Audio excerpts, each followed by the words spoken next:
What's going on, everybody? This is Brian Mazik, aka Franchise Play, and we're back with another episode of Ask FP. We got phones going off. It's live YouTube, y'all.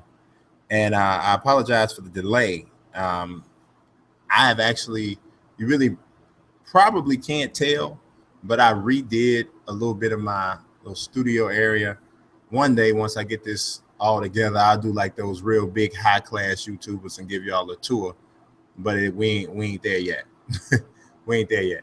So I talked a little bit about this earlier on Twitter. If you don't follow me, this is one of the main ways how you actually get in. This is the main way how you get involved with Ask FP at Unique Mazik, which is Mazique, at Unique Mazik on Twitter. That's how you ask the questions. That's also how you just keep abreast of what I'm doing, period, right?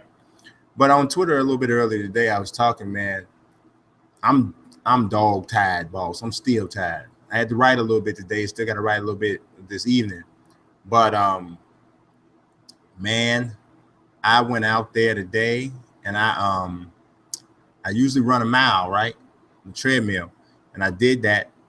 But I try to ball a little bit, get my get that on, and then every once in a while I lift, right? Because I'm trying to get down to my target weight, which is 245. When I started working out, I was 280, so 6'5", 280. Some people say that's not that big, but it felt big to me. So my target weight is 245. This morning I weighed myself, I was 260, so which means I'm 15 pounds off the weight. But today, man, I ran the mile and I played this guy in one-on-one basketball, 2 games. Man, I was so tired when I left out of there because I played the first game, right? And the dude beat me. We was going by twos, counting threes, up to 24. And I think he beat me like 24-20 or something. So I was actually going to leave it at that. I was going to leave, right? But he wanted to run him back. And I was so tired at first. I was like, no, man, I don't think I got enough in me. So we sat there, we talked for a little bit. I got a second win. Then I went ahead and played him, and I beat him the second game because I really wasn't respecting the dude's jump shot. And he could shoot. So he had ran off he had like a 9-0 lead on threes because he was knocking down the jump shot. So I played defense on the second game, and then I started making my three, and I was quicker than him, which is kind of funny. And I was going around them, and I kind of hustle all the time. So I hustle real hard, So sometimes I make buckets by playing that way. So it was fun, but I'm trying to tell you, I feel like somebody hit me with 11 bricks all at once. So I'm going to get through this, though. But let's jump into, as you can see, the title of this video, which is the where does Tim Duncan rank all time? One thing is too, I'm gonna let y'all know I got a fan going here in the back, so I'm hoping y'all can hear me. If you cannot hear me, I want somebody to put it in the comments and say, hey, bro, we can't hear you, dog, so that I can try to, you know what I'm saying, try to do something different. So if somebody put in the comments to make sure that you're hearing me properly, that would be ace good for me. So I'm gonna monitor that, and the first time I hear somebody say, yeah, we good, no problems, then I'll quit fooling with it. But let's jump into the questions though right now. And the first one, like we talked about, is about Tim Duncan. He just recently retired, announced his retirement, I should say. Didn't do it like Kobe. Went ahead and, did it a little bit more subtle, which is his style. I mean, I can't say how I would have done it. I don't know. I might have gone, just let it ride. You know what I mean? Just gone completely, just let everybody, hey, here's me.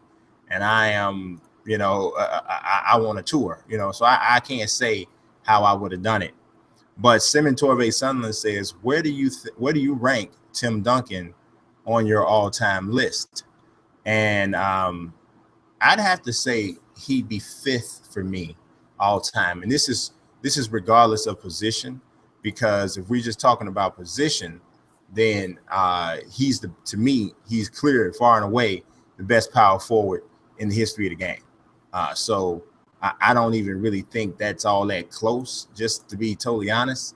But we're talking about regardless of position, then I would have to make him fifth, and I'd put Michael Jordan number one, and I would put Kareem number two, which a lot of people I feel like leave Kareem out too much.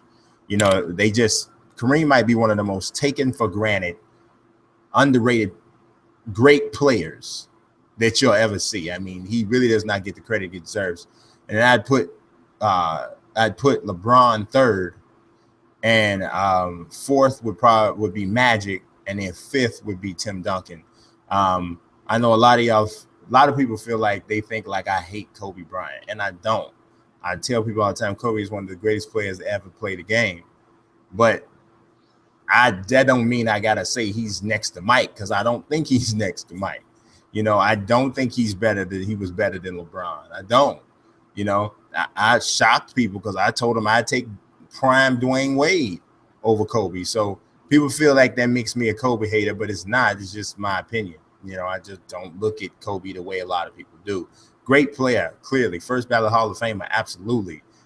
No doubt, no question. Automatic, right? But that doesn't mean I heard people saying he's the GOAT. I'm like, really? You ain't been on the farm long if you think he's the GOAT. So, whatever. Any rate, let's go. Let's move on to the next question, which comes from Victor Daniel Torres. And Victor Daniel Torres asks, in your opinion, do you think LeBron wins another MVP since KD and Steph are now teammates? That is a logical thought, because the last two MVPs are now teammates. So, and you know how hard it is. I mean, well, KD won an MVP playing next to Russell Westbrook. So it's not as if it's impossible. And the other thing about it is, if you look at Golden State, say, for instance, somebody gets injured on that team, if Steph misses time or KD misses time, then you could easily see one of those guys stepping up and potentially, you know, getting some MVP votes because of how they had to carry things. The same way Russell Westbrook got some MVP votes year before last, even though he didn't win, but it was because Durant missed time. So it really added to what he did on the floor. So, but I would have to say LeBron is still the guy to watch in regards to that. So, but we'll see what happens. We'll definitely see what happens. But LeBron is the one. He would have to be the favorite to win. But I think it's going to be interesting just to see how hard does LeBron. I don't think he's going to like take a year off or anything. But last year was a big deal. He proved a lot. LeBron is done now in terms of accomplishments that he needed to have for his legacy. So I just think it's going to be interesting what happens with him moving forward. I don't think he's going to stop playing hard, but he wouldn't be human if he didn't have a little bit of a decreased sense of urgency about what's going on. And then he doesn't have teammates on his team that are going to be driving and pushing him the way Mike had Scotty and those guys. And, you know, Mike won the 3 in a row. Then he left. Of course, then he had the burning hunger because he had left and come back. He had to reprove he was the best player in the world. So I don't know. Everybody's got a different situation. All right, the next question. Now, this next question, I'm going to tell y'all right now, this was really the best question to me of the week, but I couldn't formulate it in a way for it to be the question of the week because it doesn't look appealing. It's just this, right? But here we go. My man Taylor Malone says, is an NCAA football game that only utilizes Ultimate Team a viable option until the player likeness issue is resolved? Now that is some deep stuff. I'm gonna tell you, Taylor Malone has a heck of a sports video gaming mind, and everybody might not understand what I mean by that, but I'm just talking about the concepts that he comes up with, the way he looks at it from a fan/business standpoint. Most people can't do it that way. Most people look at it purely as a fan, and that's it. And he's like, I want everything in the game, but it takes a certain type of mind to be able to turn this back and look at it realistically. And that's what Taylor does. I think he's starting up a website or something of that nature. So you can, keep an eye out for him, because he's got some good concepts. As AKA Mr. 502. But to answer the question, I think that's a great idea. I do. I think it's an excellent idea. And and some people might be saying, well, why would it only be Ultimate Team? Well, here's the thing. Because the player likeness issue is because we're talking about amateur athletes. But if you go Ultimate Team, then now you can go and get the guys who have already graduated, right? And you put them in the game. So now you're talking about Odell Beckham Jr. LSU card. And you're talking about Jameis Winston, Florida State card. You're talking about Cam Newton, Auburn card, right? So these guys are already in the NFL. They can be paid for their likeness appearing in the game. Here still is the issue, though. What teams are they going to be playing on? And how do you do it? Like, okay, so what would have to happen is you have to have a whole creative team thing, similar to the way NBA 2K does it with my team. So you can create your own jerseys, the whole nine. You'd have to do that from the beginning, because the player likeness issue is one thing, but then you also have to get the CLC, which is the college licensing company. You have to get that to be able to have all of the different teams or universities in there. So if you don't want to go through that, then you have to have made up teams, which might be a little bit of a disconnect from on the college football side once you go that far.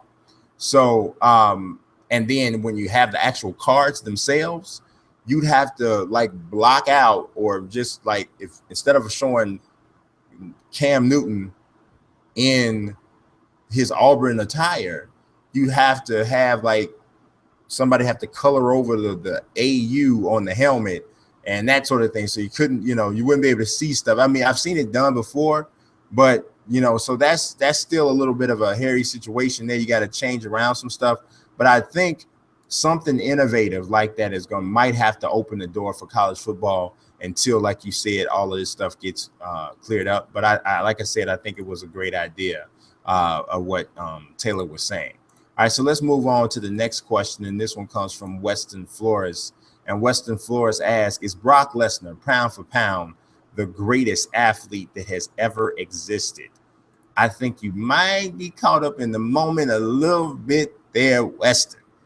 What Brock just did at UFC 200 amazing? Absolutely, it is. We're talking about a guy that goes from collegiate wrestling to the WWE, which we all know is not an actual competition, but it still is an athletic exercise or event that takes an extraordinarily conditioned athlete to be able to perform the way Brock does. And then he goes to the UFC, back to the WWE. Well, the first in the UFC becomes a heavyweight champion, back to the WWE, and then back to the UFC, where he beats a legitimate heavyweight in Mark Hunt. And not only did he beat him, he dominated him. So that's amazing. And he almost made the Minnesota Vikings professional football team. And had he started earlier, his career or attempt to play in the NFL earlier, there's no doubt in my mind, I believe he would have made an NFL roster. So all of that's amazing, right? But to say, is he the best athlete of all time? I mean, man, that's, something for Bo Jackson. That's something for Deion Sanders. And then even guys who have only played one sport, but their athletic accomplishments are so amazing. Michael Phelps, Usain Bolt. Then you go back in the day, like Rayford Johnson and Jesse Owens, and is he better? Is he better than that? And somebody like Dave Winfield. Dave Winfield was drafted professionally in 3 different sports. Yes, he's a Hall of Famer in baseball, but he was drafted by the NBA and the NFL. John Elway was drafted by the Yankees, and could have played, in professional baseball. Tom Glavine probably could have played in the NHL, but he chose baseball. I'm 100% positive LeBron James could have played in the NFL as a tight end or wide receiver. And, people say, oh, no, he'll get broken up. LeBron is bigger than pretty much. I'm talking about muscle size and width and density. Is bigger than just about any wide receiver you want to find, even bigger than Megatron. And then he's about the size of a tight end. 6'8", 260. Well, the 6'8" part is a little taller than most tight ends, but the 260 is, I mean, check the weight of guys like Jason Witten, and check the weight of Rob Gronkowski. Check the weight of the best tight ends.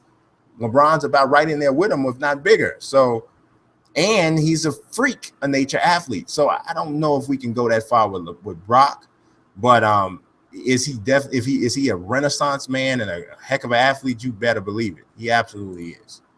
All right, the next question comes from Ian Chill Boss Tatum, and he says, have you ever found yourself in a situation where you were pulling for your team's rival? If not, I understand. If so, when and why?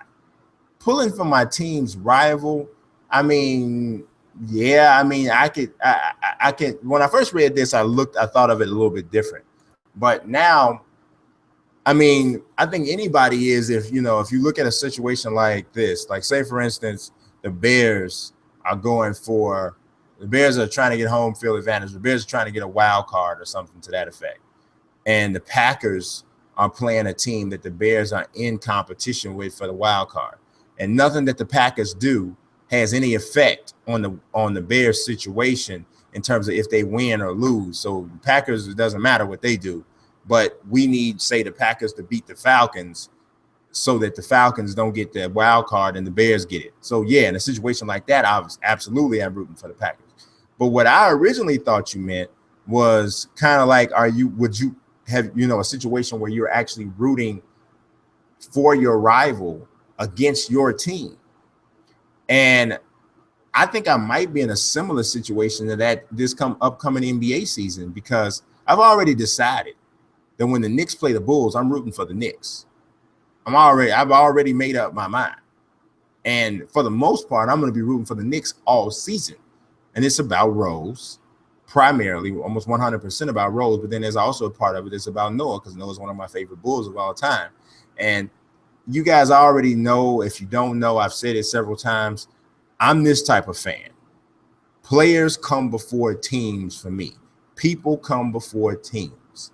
So I'm more a fan of the person than I am the team. The team is just an organization that's owned by somebody in a ridiculously high tax bracket. And the players are in a ridiculously high tax bracket too, but I can relate to them more than I can the owners. I just, and the team, these teams do whatever they want to do, to players. Players are moved and traded around or whatever. And, I just find I pledge more of an allegiance to players than I do teams. Now, are the Bulls still my team? Yes. I was a little bit worried though for a minute, but I can tell that's still my team because of how much I still care about what's happening with Jimmy Butler and Dwyane Wade and the Rondo thing, and I'm looking at their roster almost all the time, every day, and stacking stuff. So I can tell in my heart I still care about the Bulls, but I'm rooting for Rose. I am. All right, next question is from Tristan. And Tristan asks, what worries you the most about your Cubs team? Well, I'm going to tell you, I'm absolutely worried right now, sir. I will confirm that. The Cubs right now, man, are just you know what? I don't know what to say. I don't know if I want to say that I'm more worried about. Put it like this: I'm most worried about the pitching, period, because there's concerns in the starting rotation, and there's obviously concerns for the bullpen. The bullpen is shaky almost from top to bottom. You got some guys in there who are mostly dependable. I think Travis Wood is mostly dependable. I think Hector Rondon is mostly dependable. Pedro Strop is kind of on that, but Cahill is getting lit up almost every time he takes the mound. Justin Graham is getting lit up almost every time he takes the mound. I've been okay with Carl Edwards Jr. when he's up. That's fine. Before Clayton Richards got hurt, he was getting lit up like a Christmas tree every time he was up. Adam Warren was okay. I thought he looked really good in the start. So I don't know. The starting rotation, I'm concerned with Arrieta in a major way. I think I don't know what's going on. I'm glad it seems that he's leaning towards not pitching in the All-Star game tonight. So, because I think he needs his rest. I think Lesnar needs rest. I think the whole rotation needs rest. They had this long string to start the season where everybody was going at least 6 innings.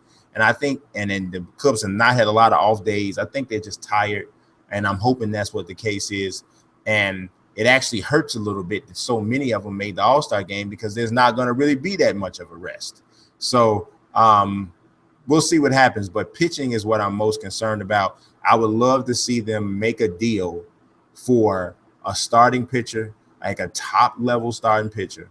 So that means you're going to have to part with a prize prospect, another guy who can start primarily and maybe go into the bullpen. You decide what's going to go on because rotation has been good for the most part. But I'm worried about Hamill because we all know around the middle portion of the season is when he usually falls off, and it looks like he's holding true to that. So we'll see what happens with that. And but in the bullpen, Aroldis Chapman, I think the Cubs really need to strongly consider what they're going to do with that. Having him and Rondon at the end of games is just filthy. That would be filthy. And if you want to lock up that bullpen similar to the way the Royals had it last year, I mean, I'm telling you, that team, that would be filthy. And then one other setup guy, I know that's a lot of trades. I know that's a lot of acquisitions, but this is the best chance to win the World Series the Cubs have had probably since 1984 or 2003, and they need to go for it. They really need to go for it. All right, the next question comes from my man Derek Dynasty. And Derek Dynasty this week has another deep and cool question. He says, the better sports siblings, the Manning brothers or the Williams sisters? That's real deal Holyfield right there, Derek.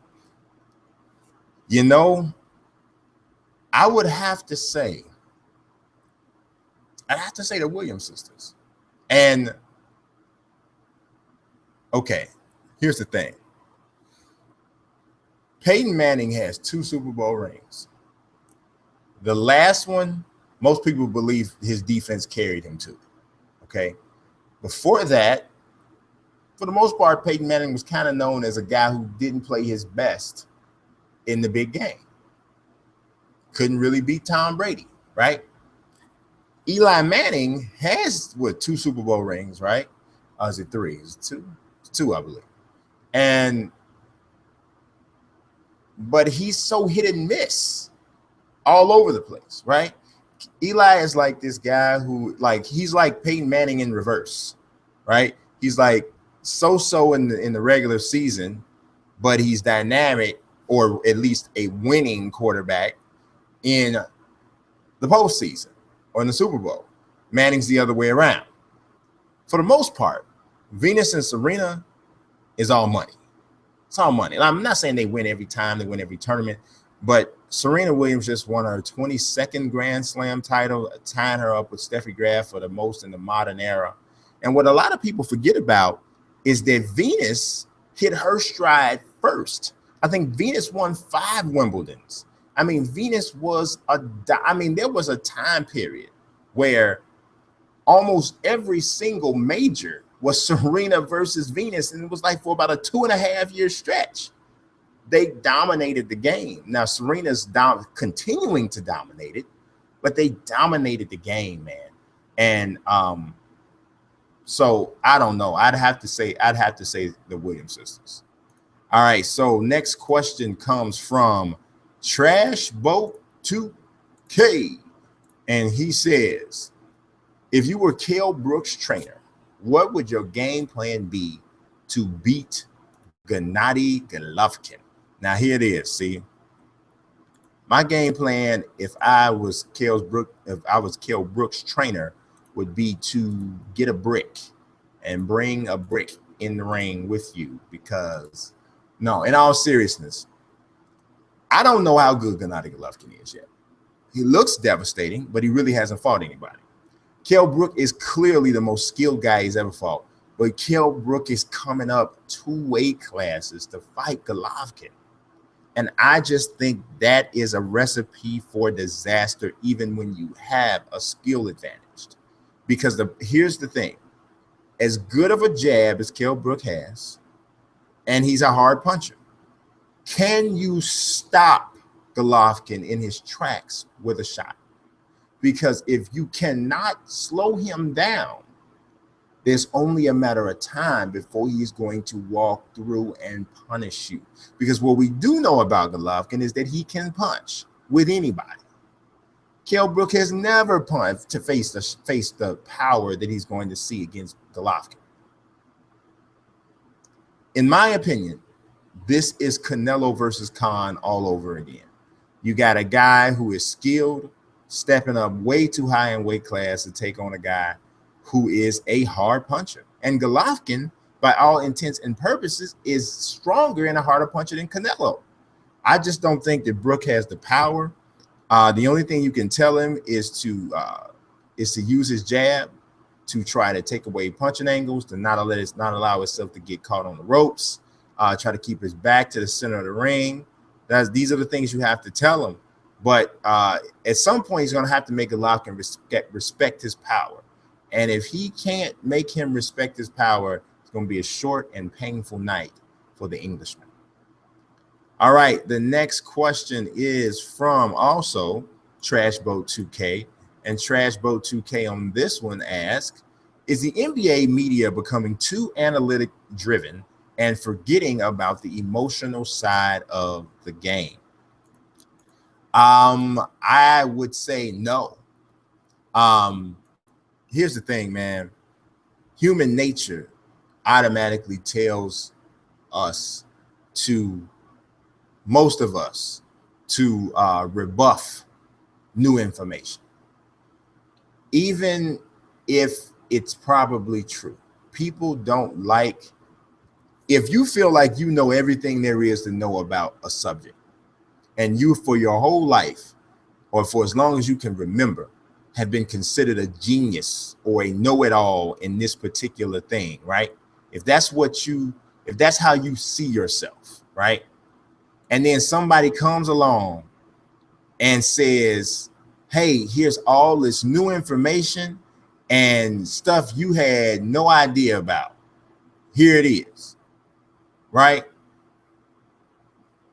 Most people, when you do that to them, are going to wave it off. They're going to be like, oh, you can't teach me nothing about this. I've known this forever. I know this game backwards and forwards. Oh, you with all your analytics. Oh, you with all your numbers.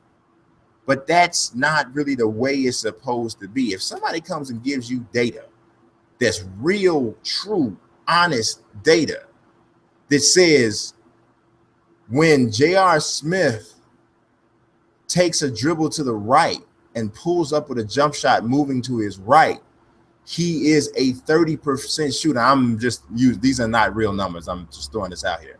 He's a 30% shooter, but when he's moving to his left and shooting a jump shot, he's a 55% shooter.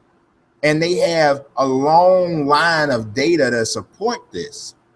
You're a fool if you don't take heed. So the smart person is going to say, I'm going to try to make J.R. Smith go right.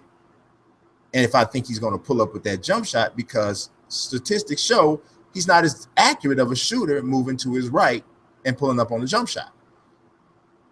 But somebody who is just going on their basketball knowledge, what they've always known, you play them straight up, you take away this hand or whatever, they're going to follow that and they're not going to pay attention to the numbers. Now, I do think you can be too analytic driven if that's kind of what you meant, to the point where you just say that's the end all be all. I don't think it should be the end all be all, but I do think that I don't think there's a such thing as too much information, but I just think you have to know where to put it when it comes. So don't stop the flow of analytic information. Don't stop the sabermetrics in baseball. Don't stop any of that. Don't stop any of that. But you have to have the people in place who deal with the human side of it and then you have a person in place to deal with the number side of it, and you guys come together, and then you have the best of both worlds. I think that's the ideal place.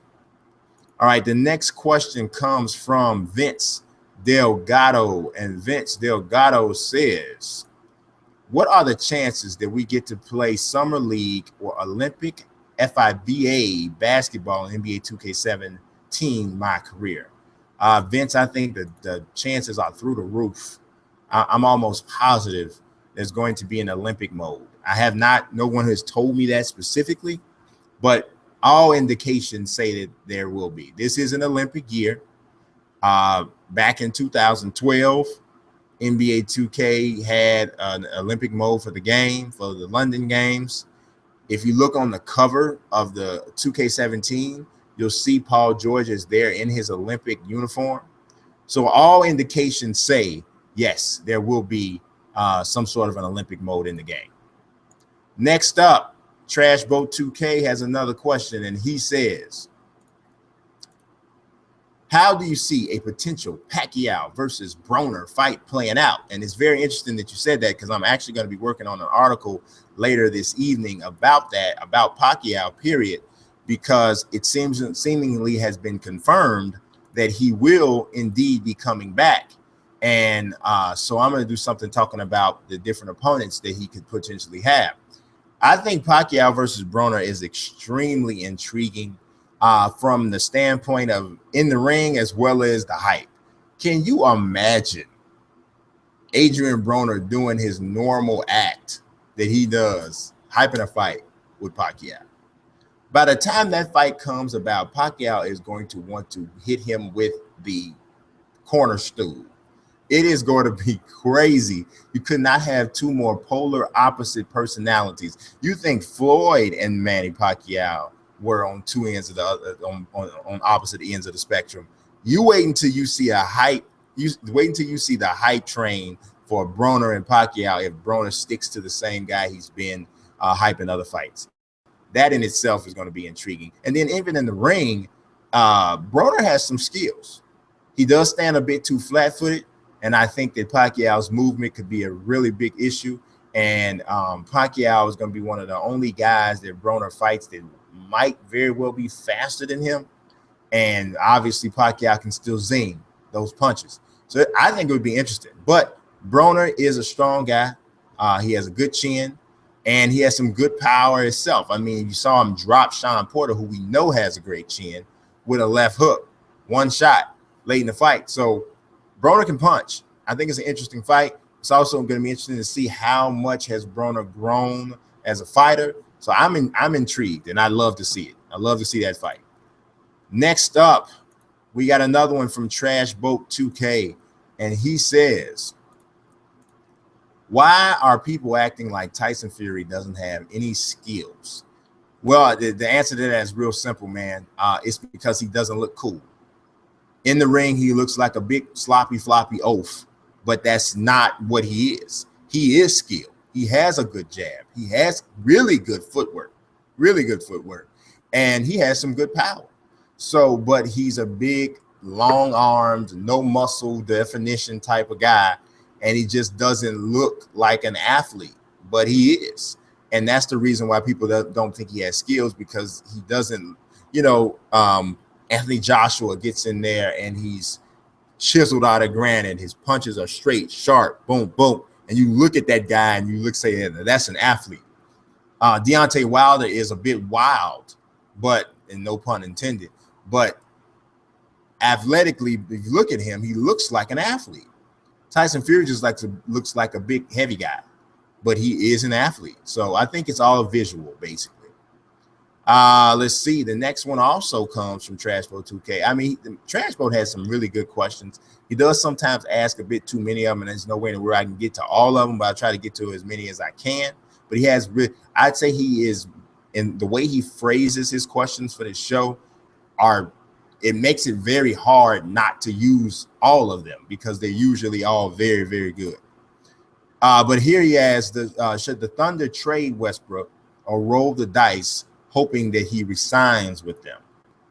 I really think that they have to trade him. I think there's no way in the world he resigns. No way in the world. And I think they know that. And they need to trade him. There is a thought that would say they should trade him sooner rather than later, because you don't want him to get into the season and then he gets hurt. And this is the final year in his contract, and now the value goes down. But then you could also say, hey, let's wait a little bit, trade him closer to the trade deadline to a team that might be thirsty for him. But here's my thing. The Thunder, in my opinion, have no leverage in a trade for Westbrook, because here's the reason why. He's going to be a free agent at the end of the year. So essentially, this is like a rental, unless the team who is picking him has the belief or the under-the-table guarantee that he is going to re-sign with them. Without that, any team would be foolish to part with a lot of assets for him, because if you give up the farm for Westbrook and you only have him for a season, then you got. So to me, the only places that Westbrook can be traded are places where it's realistic that he would sign a long-term contract next season when the TV deal goes up. And obviously we know that's like LA, maybe Boston. That might be the short list. That might be Miami, but I don't even think Miami, because they don't have a team there. They don't have anybody for him to play with. So I think the Lakers would be really high on that list. The Clippers could be high on that list if they decide to let Chris Paul walk and keep Blake Griffin, which I wouldn't be shocked. So that's where, to me, he has to go. If another team picks him, they got to be willing to say, you know what, it doesn't matter to us if we're just renting. We're willing to just empty it out. That sounds like something Sacramento would do. Just really stupid, but sounds like something that they would do. Because I really don't think Oklahoma City has any leverage at all. It's not about Westbrook not being great. He is great, but how long are you going to have him if you deal for him? You know, so that's the thing. The next question comes from Jared Young, and Jared Young says, which team do you think had the best free agency and which had the worst? I think this is really easy, Jared. The best free agency easily was Golden State. You got one of the three best players in the NBA on your team, and you already had a team that won 73 games last season and was a win away from winning their second consecutive NBA championship, and you didn't give up any of your core contributors. There's no doubt about it. Golden State had the best free agency. Team had the worst free agency, the Thunder. They lost the guy who went to Golden State. And not only did they lose him, they, for all intent and purposes, lost Russell Westbrook too at the same time. Because there's no way in the world, like I said earlier, that I believe Westbrook's coming back. And I think that if he was going to come back, it would have only had been if Durant had stayed. But now they lost everybody. And I think that easily that makes this the Thunder the worst team this summer in terms of free agency. Next question comes from Vince Delgado, and Vince Delgado says, are the Bulls done making moves? What else should they do before opening night to complete Wade, Rondo, and Jimmy? I have seen that Jimmy is not on the trading block anymore. I think personally, and I wrote an article saying this a little bit earlier, and I know some people thought I was crazy, but you got to look, don't just read the headline, read the reasoning behind the headline. And then if you still think it's crazy, it's cool, but just don't read the headline. I think Dwyane Wade would be better used for the Bulls as a six-man. And here's the thing. Being a six-man does not mean that you're not one of the best or maybe the best player on the team. It's about putting the right units and lineups on the court together. It's not about who starts, it's about who finishes. We've seen Ginobili, we've seen Tony Kukoc, we've seen Jamal Crawford, we've seen all these guys play these excellent roles off the bench. It's not that they're not one of the team's best players. They actually are. Who's on the floor at the end of the game? That's what matters. So that's the one thing that I think that a change that they can make that doesn't involve a trade. But I do believe that the Bulls need another shooter.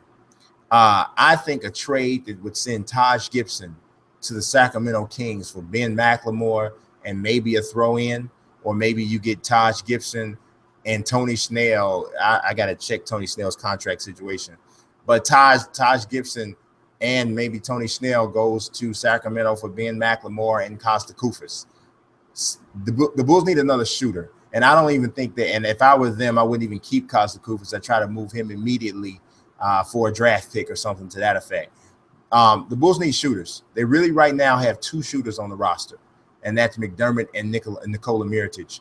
And that's the biggest thing that they're missing. They have a log jam in the front court with Taj Gibson, Nikola Mirotic, Bobby Portis, Cristiano Felicio, and Joakim Noah. That's 5 bigs. It's going to be hard to get all those guys playing time. So they need to move some of that out and get some shooting in there. So we'll see what happens. The next question comes from Simon Torvey Sunland. And Simon Torvey Sunland asks, Dwyane Wade doesn't make the Bulls contenders, so we're just talking about this, but does bringing him home make the Bulls easier to root for? I thought this was an excellent question. Another one that I wish I could have kind of made the question of the week because I thought it was great. And it's essentially what I said in an article about a week ago. Dwyane Wade is picking up Dwyane Wade. I thought was ridiculous from a basketball standpoint, but it's really exciting. It's Dwyane Wade. I mean, he's a future Hall of Famer, and he is a Illinois native. I mean, he's born in Chicago, but he's raised in Robbins, Illinois, which is 20 minutes away on I-57 from Chicago. So, yes, that's exciting. But stylistically, it doesn't make any sense. You got Rondo, Wade, and Butler out here. All of them need the ball to be effective, and none of them can shoot. Where's the shooting coming from, guys? So I have no idea how this is going to work out. I do think they're a playoff team, which makes me scratch my bald head as well, because I thought we were getting younger and more athletic. This does none of that. It's only, in my opinion, prolonging the rebuild that it's going to have to happen. The Bulls, historically, every single time they've been really good, it has come through the draft. Michael Jordan was drafted. Scottie Pippen was acquired in a trade on draft day. Horace Grant was drafted. That's that core, okay? Then they added supplemental trade, little supplemental trades around that core to get that championship team. Tony was drafted. Tony Kukoc was drafted. This is what they did. Okay, they had to wait for him to come over, but he was drafted. The second championship team obviously had the second three-peat obviously had Dennis Rodman, who was a free agent acquisition, but the Bulls have not gotten the team that the Bulls have not signed the big-time free agents. So trying to set up in that manner, to me, is ridiculous. Every single season, every single time there's been a humongous free agent for the Bulls to chase, they've come up short. This last team that was good, that had the best record in the NBA 2 years in a row, who was the best player? Derrick Rose. Where did he come from? The draft. And where are these guys being picked? Rose was number 1. Mike was number 3. Scottie was number 7. And I think Horace was number 11. The Bulls are not getting anywhere close to those picks because they are in purgatory. They're in that place where you're not good enough to contend, but you're not bad enough to get a lottery pick that's actually going to change your fortunes. That's what the Bulls need, and they're resisting that and putting together this team that they have now that's going to be competitive based off of talent and experience, but it's not going to really get them what the main goal is supposed to be, which is a championship. And that's why it's ridiculous. But it is exciting because it's Dwyane Wade. So, yeah, it makes them a little bit easier to root for. The next question is from Simon Torvey Sunland, and he says, is the NBA in need of a hard cap, and could this issue lead to a lockout in 2017? I don't think the NBA is in need of a hard cap. Here's the thing. Everybody always wants to start talking about how much money is being passed around when the players start getting crazy contracts. I keep saying this. If I can afford to pay you $30 million a season and you're one employee under my umbrella, how much money must I be making if I can give one employee a $30 million deal? So if the owners want to lock players out because of these contracts, even though they are bringing in money hand over fist with the new television deals, that would be a crying shame. That would be a crying shame. So I don't think they need a hard cap. I think they need to continue to do what they're doing right now. People are worried about the fact that players have too much power. That's what it is. Players are able to engineer dynasties because they buddy up and they say, hey, man, we're going to play it. You know, I'm going over there with him. Guys are taking less money to do this. So people used to want guys to take less money to go and chase rings. But now guys are doing it, and people don't like that either, because when they go and do this, that leaves almost the whole rest of the league on the outside looking in. So people don't know what they want. They don't know what they want. So, but no, I don't think there needs to be a hard cap. Next question comes from Clark Kent Allen. And Clark Kent Allen says, if the Warriors win the NBA Finals, do you think people will truly respect KD as a champion? I do. I think they will. I think he's getting some hate for, you know, quote unquote, taking the easy way out. But I don't think it's as bad as it was for LeBron. One of the reasons I don't think it was as bad is because people didn't like the decision. I didn't have a problem with the decision at all, but some people freaked out about that. They didn't like the pep rally that the Heat did. I really didn't care much. It didn't bother me. And Oklahoma City's Thunder's owner made it to, he really did Kevin Durant a favor because he was gracious and professional when Durant chose to go the other way. Dan Gilbert acted a complete fool when LeBron left, writing letters, talking, slapping, he was all over the place, right? And so all of that together made LeBron's thing a little rougher. And also LeBron was first. He did the big move first.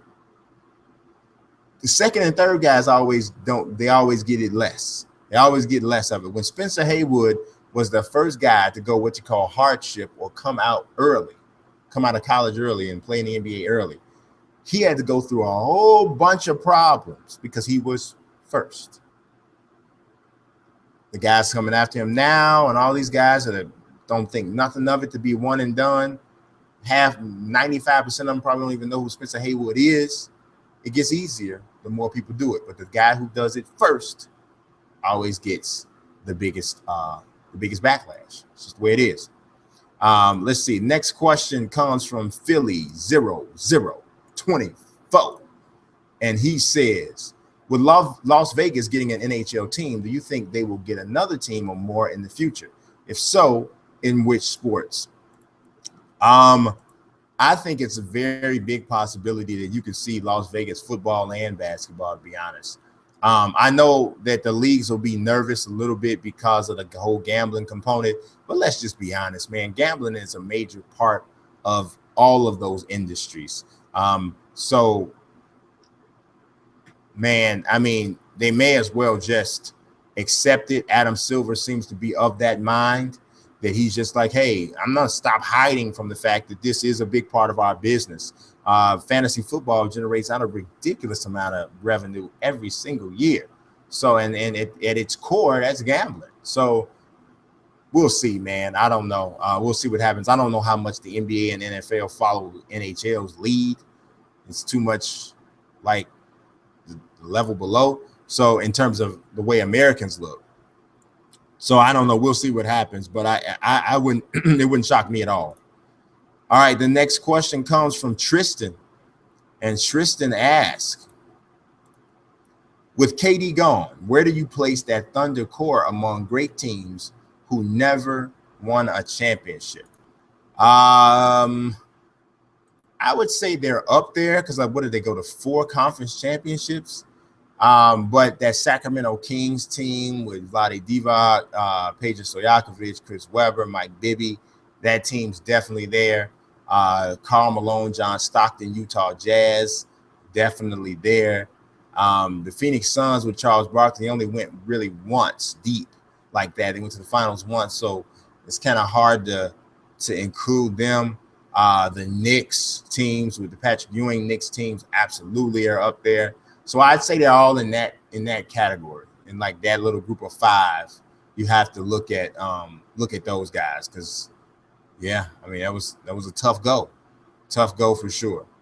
Let's see. The last question of the day comes from my man Ty Bud, and Ty Bud says, tennis. Even though Serena is still adding to her legacy, at this moment, is it fair to say she is the greatest of all time, male or female? Man, I don't know, man. It's so much is relative in tennis. You got the whole era split. Is she better than Steffi Graf? Is she better than Martina Navratilova? I think those are probably the only 2 that's even in the conversation with her, though, really, totally honest. I don't know. As far as male, you'll be hard pressed to find a man who dominated the male side of tennis for as long as Serena has. I mean, going way back to the 20s, you got like Big Bill Tilden. He was absolutely dominant, but I don't know, like Sampras was dominant at Wimbledon, and he was good at the U.S. Open. But he had a rival, though. He had rivals. Agassi was a rival. Jim Courier was a rival. And those guys got the best of him at times. Serena doesn't really have a rival. She dominates everybody. She slips up here and there, but when she slips up, it's a shock. So I don't think there's anybody on the male side who can compare to her. I mean, Federer was absolutely dominant. He had the Nadal rivalry where he couldn't beat him on clay. So I don't know. I don't know.